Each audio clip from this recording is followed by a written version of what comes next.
L'exposition s'appelle Passion olympique. Elle a été montée fin décembre et elle est en place jusqu'au mois d'avril 2014, mais vraisemblablement on va la prolonger parce qu'elle a beaucoup de succès.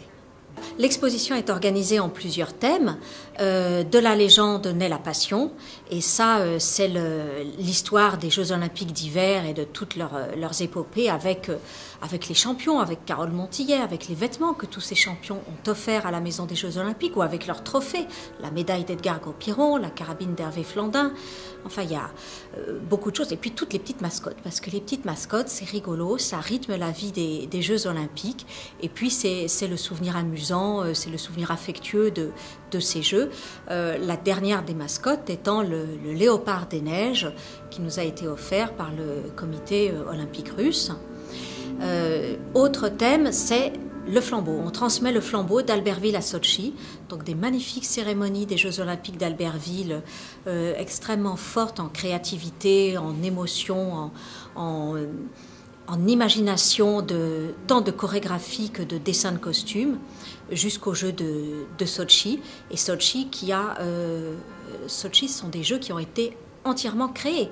Il y a eu cinq arènes de glace qui sont faites autour de Sotchi. C'est le complexe côtier avec le stade des cérémonies, et puis le complexe de montagne dans la région de Krasnaya Poliana, donc les stations de ski, tout un complexe regroupé pour tous les sports de ski, les sports d'extérieur, et notamment la dernière née, une petite station de ski, Rosa Kutor, largement aménagée par la Compagnie des Alpes, parce qu'il y a beaucoup de compagnies françaises qui ont travaillé justement à l'aménagement de ces Jeux olympiques.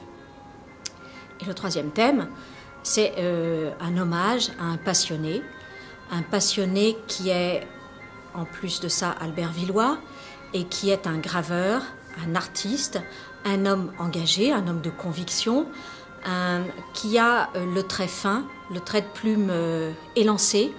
C'est Alain Barre qui a toujours dessiné le sport, qui a fait les affiches ou des gravures dans tous les sports, la fédération de judo, les arts martiaux, tous les sports de ski alpin et autres.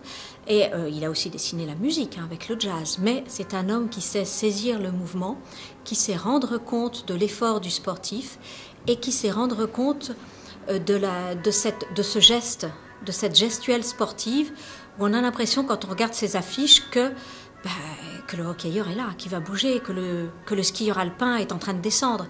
Et ça, c'est extrêmement formidable, ce trait de plume un petit peu japonisant, mais ce trait de plume extrêmement fort.